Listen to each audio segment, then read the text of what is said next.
ওকে, তো এই প্লেলিস্টের 57 number anime review এটা। তো আজকে আমি যে এনিমেটা রিভিউ করবো সেই এনিমেটার নাম হচ্ছে ট্রিগার। তো এই এনিমেটা আমার খুব ভালো লাগছে।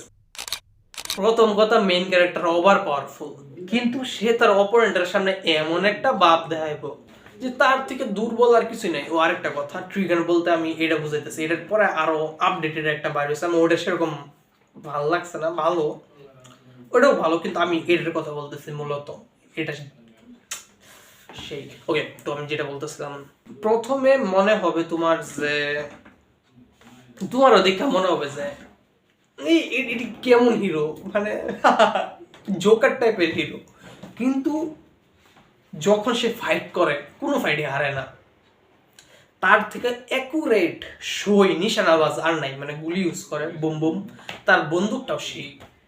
এনিমি কোয়ালিটি একটু ওল্ড হইলেও সেই লাগে, মানে এই ওল্ড কোয়ালিটির ভালো লাগে, মনে হয় যে এই এনিমিটা ওল্ড কোয়ালিটিতেই মানাইছে। তো কিভাবে তুমি ওভার পাওয়ারফুল একটা ক্যারেক্টার হয়েও তোমার অপারেটরের সামনে এমন একটা ভাব দেখাইবা যে আমি কিছু পারি না, তিনতলা শব্দ করতেছে, আমি কিছু পারি না, তারপরে যখন অপারেন্টের সাথে ফাইট নিবে হাসতে হাসতে তারা হারাই দিতেছ, সেই মজা লাগবে ফাইট গুলো তোমার। তুমি জাস্ট শুরু করো এনিমিটা, আমি বললাম তোমার ভালো লাগবে। যদি তোমার মারামারি টাইপের এনিমি পছন্দ হয় তাহলে, মানে গুলাগুলি মারামারি, এটা